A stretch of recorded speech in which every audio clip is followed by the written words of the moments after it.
So this next phase here, when I learned about it, I would say it probably saved our marriage, mine and my husband's marriage, because we didn't know that this was just a normal phase and stage of relationship. We start seeing, rather than looking up at them like, wow, I'm so lucky to have them, or looking down at them like, oh, why did I settle with this person?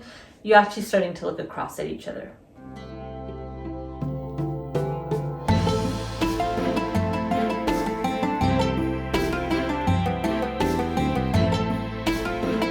Hi there, and welcome to Therapist Thursdays, where I talk to you about different concepts in mental health and psychology.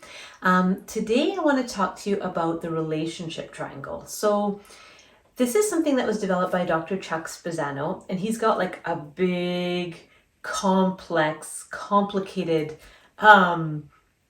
description of all the different elements of the triangle. So, my husband and I went to a course of his. It took about 9 or 10 months, and we met every Tuesday with his facilitators to learn about this model. And so I'm not going to give you that much detail, because it is something you could really dive into for months and months and months, and still there'd be more to learn. And he's kind of developing and adding and expanding the model all the time.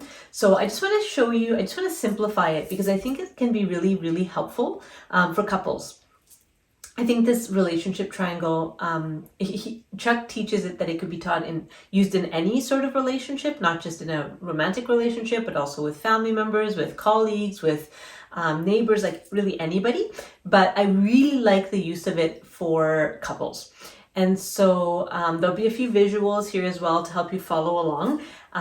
But let's get into it. I don't know how much justice I can do, how much I can do the model in such a short time, but I will kind of give you a snapshot and a synopsis, and then you can do a deeper dive. If you'd like to, some of the other videos on this YouTube channel have a deeper dive on the triangle. So if you look for Love Talks, which is a little intro by Faizan and I. There's pieces on the triangle in there, and also Love Under Lockdown is another training that we did that we go a little bit more into the triangle. So if you want a deeper dive.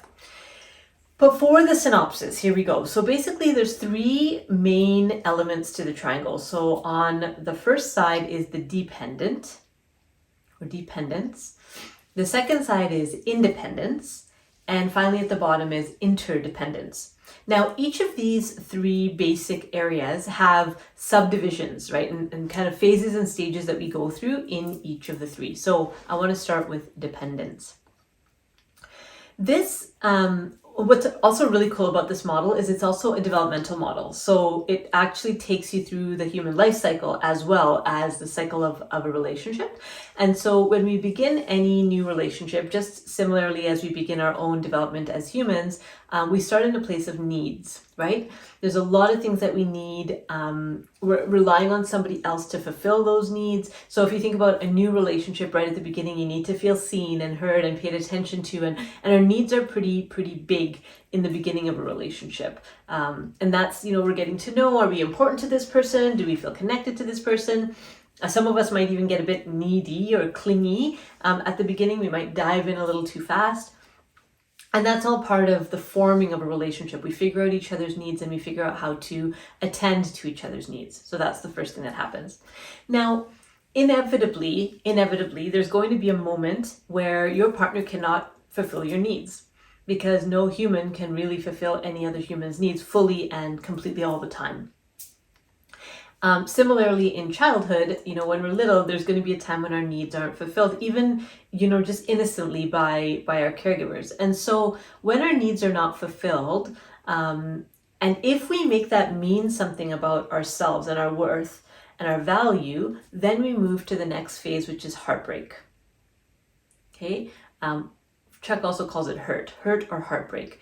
And this is not just romantic heartbreak. This is like the letting down or the breaking of a dream or an idea of how this relationship is supposed to be, or how this person is supposed to be, or how my life is supposed to be. We enter a period of heartbreak. Now, there are people who spend their entire adult lives stuck in heartbreak, unfortunately. They it's about all these things that went wrong for me, and they can tell you the story, right? They can verbatim tell you the story of all the difficulties they've had, whether in this particular relationship that they're in or in some life situation that they're in. They can actually like almost catalog the series of heartbreaks that they've had. Now, heartbreak is a really juicy place to be. It's a super juicy place because there's lots of stories in heartbreak. The problem is you can really get stuck there because there's this kind of like intensity that builds when we feel like the world is against us. It's almost like a victim. You've heard of the kind of the victim mentality or the poor me syndrome, right? It's kind of there. That's where people are stuck in heartbreak. In relationship, most people don't like spending too much time in needs or heartbreak. They're a bit uncomfortable to be stuck there. And so we'll move to the next phase of the triangle. So here, if you look on the triangle, you'll see needs, heartbreak, and then the next one is judgment. So in heartbreak, we move out of, okay, it's because of me, or something's wrong with me, and something's wrong with them. Like they just need to change and I'll feel better, right? They're doing something wrong. Here's all the ways that they could be better. And, as a therapist, I often have people when they're starting therapy really, really be in a place of judgment, whether in their romantic relationships or other relationships. They can tell you all of the things that the people in their lives are doing wrong. They're really, really they really studied the wrongness and the mistakes of their loved ones. And that's a tough place to be because when we're in the dependent side of the triangle, the person who has the power is the other person, right? We've said that they are going to act or do or be a certain way, and I then have to kind of tolerate that, or I have to respond to that, or I have to make sense of that. They hold the power. I'm stuck. So though judgment feels a little bit more empowered than heartbreak, it's still a collapsed position. It's still where other people, it's they win and I lose, right? They win and I lose. So sometimes when people have a hard time like with self-worth and self-esteem, they actually go through a period where they first enter judgment as a way to almost get their power back, like seeing that other people are flawed and there are things wrong with other people, not just things wrong with me. So it's important developmentally to go through that, and we can't get stuck there. There are people who spend their entire adult lives stuck in judgment. And you can probably think of, couples, where there's so much judgment and it's so obvious. When you have those kind of the bickering couples that can tell you all the problems with their spouse, but of course nothing is their own fault. That's somebody that's stuck in the dependent side of the triangle. Now, if we look at age and the developmental process, so needs happen around the birth to about 5, 6. And then 6, 7, 8 is where heartbreak happens in childhood, because that's where we start losing some of that magic, that fantasy, that imagination. Reality starts to hit. And that coincides with the development of our frontal cortex, which helps us distinguish and discern and judge and what's right, what's wrong. So around the age of 10 is when that really starts to form. And that's, developmentally, that's where we would be entering into judgment, right and wrong, black and white. People who are really, really black and white thinkers are spending a lot of time in judgment because there's a right way to do things, there's a wrong way to do things, and that's where we are. Now, you can see this side of the triangle, it does take effort to move, through the different stages. And so on this side of the triangle, what's required is giving it all you got. You keep trying, you keep pushing, you don't give up. It's kind of like climbing a mountain, right? So on this side of the triangle, we're going up the mountain, and we have to kind of have the stamina and the kind of the mental fortitude to keep moving forward. We can't give up at any place on this side of the triangle, because if we do, you end up being that needy, clingy person, or that person who's stuck in their hurt and heartbreak, like the victim role, or that super judgmental person that's all about what everybody else is doing wrong to them and they're upset about it. None of those are where we want to be. If for those of us on the growth of personal development, we're not, or the journey of personal development and personal growth, we're not wanting to stay stuck there. And so at some point we decide that, okay, you know what, maybe it's not everybody else that's the problem. Maybe there's something in me that could change. Right? So as soon as we start taking the ownership back and looking at our own space, our own inner space, then we flip over the top of that triangle and we move into independence. Okay? Independence starts with control. So we get our control back. We make decisions, we take responsibility, we might start setting boundaries, we might start asking for what we need, we might start, sometimes it looks like demands, right? We're actually demanding that other people do the things that we want them to do. And so this side of the triangle, there's a bit more empowerment, and in an intimate partnership, there's a bit more equality because you're not the one that's suffering and struggling. You're going to stand up and have your voice heard, but it's from a place of control, right? It's not from a place of equality. It's not from a place of everybody's going to benefit. On this side of the triangle, it's I win, you lose. I win, you lose. So if you can imagine, right, if you're in a space of control and demands, you're going to just very easily slip into power struggle, which is the next element on this side of the triangle. Power struggle. Power struggle is tough because there's a lot of, just like there's a lot of juice in the hurt and the heartbreak, there's a lot of juice in power struggle. It can be passionate, it can be animated, you could have really good reasons why you just can't get along with this person. But again, it's coming from a place of fighting. It's coming from a fight. Now, the way that judgment and power struggle are different, right? Remember judgment, there's a bit of that too. The way that they're different is that in judgment, on the dependent side of the triangle, the other person still holds all the cards. I'm waiting for them to do something so I can feel better. In power struggle, I'm saying, you know what? I can do something to feel better. I'm not going to put up with this. I'm not going to tolerate this. I want to get my life back under control. So most people, it's at the power struggle stage that they start, one of them will start noticing something's not quite right? Like one of them will notice that it's not okay here. But most people don't actually come to counseling as a couple until the next phase. So this next phase here, when I learned about it, I would say it probably saved our marriage, mine and my husband's marriage, because we didn't know that this is just a normal phase and stage of relationship, that this is natural. And so this phase is what's called the dead zone. Now, the dead zone is where you just don't really feel anything for this person anymore. You might, you care about them, you're friendly with them, but there's no fire, there's no passion, there's no attraction anymore. It's just kind of like, I'm gonna take it or leave it. My husband and I say we're like two ships passing in the night, right? There's just really no contact. We're kind of living our separate lives. This is a really, it's a critical place when couples get here, because one of two things can happen, right? You could be ships passing in the night and you just end up going in different directions. And suddenly the marriage is just kind of like, who knows where, because you're both doing your own thing. Or you can do a different approach, which is like a healthy model of marriage, which is kind of going away, but then coming back together, going away, reaching this critical mass where you long for each other again, you come back together, going away.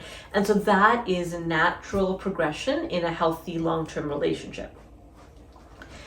In dead zone, you don't feel like you're going to be able to come back. You feel like it's just going to keep going and going, and there's nothing left for me here. So one of two things can happen in the dead zone. Well, one of three, but one of two things can happen that are hard on the relationship. One is the relationship dies there, right? And so you might stay in the relationship, but you never kind of move past the dead zone. You're kind of stuck as companions, but there's no real like fire and connection and getting to know each other and being on a team together. It's just kind of like, we're cohabiting. The other thing that often happens in relationships is the relationship will end here. And so what we say is the relationship dies. Either you stay together and it dies, or you separate and it dies, but the relationship, that form of the relationship dies. So when you separate, so one of the two people might decide, there's nothing really in this for me anymore. I don't feel anything anymore. I've fallen out of love with this person. There's nothing left for me. These are the kinds of things we say, and the relationship ends. Now, and not to say a relationship shouldn't end, right? Not every relationship is the one that's meant for us for the long term throughout our lifetime. However, what I found is when we end things in the dead zone, what many of us do is that we go back and we start the cycle again. We go through that relationship cycle again and we end up back in the dead zone, right? I think a lot about my mom and my stepdad, right? And so when my stepdad was married to his first wife, they hit dead zone. And they hit dead zone, and then, the relationship kind of crumbled, fell apart. My stepdad and my mom met, they got together. And, a few years in, about a couple decades into their relationship, they also found themselves in the dead zone, right? And they actually, what was really neat about them is that they started doing these personal growth workshops together to kind of figure out how they could reconnect. And we came across this relationship triangle in Chuck Spezzano's work. And that's when they started understanding, like, oh, this is normal. And there's things we can do to get beyond the dead zone, right? Because what happens to many couples is then maybe that marriage ends, right? And you're on to your next one, or you just kind of put up and tolerate this really dead relationship. So none of those are where we want to be, right? We want to get beyond that. Remember, on the dependent side of the triangle, it was like mountain climbing. On the independent side of the triangle, it's kind of like skiing, downhill skiing. And so what you need to do to get through the independent side of the triangle is let go. Let go, let go, let go, let go, which is the last person, which is the last thing that a person who is controlling or in power struggle or in the dead zone wants to do. They don't want to let go. They want to hold on to the story. This is hard and it's their fault, but I'm going to do something about it, right? The way through the dead zone. Now, this is really, really critical. The way through the dead zone, the way that we get around this last corner, or second last corner, is commitment. 100% fully commit into the relationship. And what we found is it just takes one person. Both people don't need to be on board. Just one person in the relationship can say, you know what? I'm all in 100%. Every part of my heart and soul, I'm in this. I'm going to make this work. I'm going to find a way to make this work. Now, let me reverse for a minute. If there's violence or severe substance abuse, then some of these theories don't work because we're not kind of coming at it with our healed brain. In situations of violence, especially when there's substances involved, there's a different dynamic going on. So in those relationships, you'll need kind of another sort of approach, and there's lots of information out there on, intimate partner violence and things like that. This is not about that. This is if, things are just generally blah, you're not getting along. You might be like shouting at each other or ignoring each other, that sort of thing, but not violence. So then commitment makes sense, right? Because you're not going to commit to something that's unsafe for you, obviously. So coming around the corner and doing that commitment piece, now you enter into this other space, which is interdependence. And I'm not going to go too much into this side of the triangle. There's much more depth to it that I would love to explore. But the first thing that happens is a sense of friendship, right? A sense of sameness, that you and I are not much different from each other. Partnership, right? We're kind of the same. You start seeing the other person's good sides and bad sides, and you can love them anyway, even with all. It's not that you don't see their flaws, but they don't bother you in the same way. We start seeing, rather than looking up at them like, wow, I'm so lucky to have them, or looking down at them like, oh, why did I settle with this person? You're actually starting to look across at each other. So that's the beauty of interdependence. Now we're looking across at each other. We're actually balanced in how we show up in the relationship. So we have friendship and partnership. We move into leadership, where now you're a couple that other people are looking to say, how do they do it? We move into mastery, which is where things just kind of really get into the flow. And then there's this inside part of the triangle. And again, I'm not going to go too much into this because if you're here, you're probably not really watching this video much because you've kind of done the work to get here. But the point, the ultimate goal in the triangle is to get inside to this inside piece that's called radical dependence. And that's where now you're just kind of trusting the flow and the process of life. You're falling back into the arms of life, into the river, and it's just carrying you to your destination, which is oneness with all. So what I love about this model is it presupposes that we're spiritual beings and that relationship is a pathway to connection to the divine. That through my relationship with this other, with my beloved, I actually get closer to the beloved. And my my spiritual self and my spiritual connection, whatever you understand that to be. That's one of the things I love. So once we get through all the personality stuff on the dependent and independent side, we start moving into like the purpose and the soul stuff in the interdependence and the radical dependence. So that's the triangle, and I know it. I said I would get it done in a nutshell, and I know probably didn't do it justice, and there are deeper ways that you can go into this, but hopefully that gives you some clarity as to maybe where you might be on the relationship triangle. Now here's the other thing: you could be at different places on the triangle with different relationships in your life. So I might be, for example, in power struggle with my child, but in heartbreak with my partner and judgment with my boss, right? You could be in different places. And so what we do is we use the place that we're the most kind of ahead. So say if I'm in, I don't know, dead zone or power struggle, I say, okay, how did I get to power struggle in this relationship? What do I need to do to keep moving through that triangle? And then, also moving to the bottom of the triangle. Hopefully that made sense. I know that was a lot. If you want to learn more about the relationship triangle, like I said, there's other trainings on this channel that you can look into. And there's also things that we sometimes offer through our academy that you can look at around courses and trainings for couples. And these are for couples that are wanting to stay together, right? They know that they want to be together, but they're kind of stuck somewhere on this triangle and they want to move through. So you can look into that if you're interested. Like and subscribe to our channel, and we'll see you next time. Bye.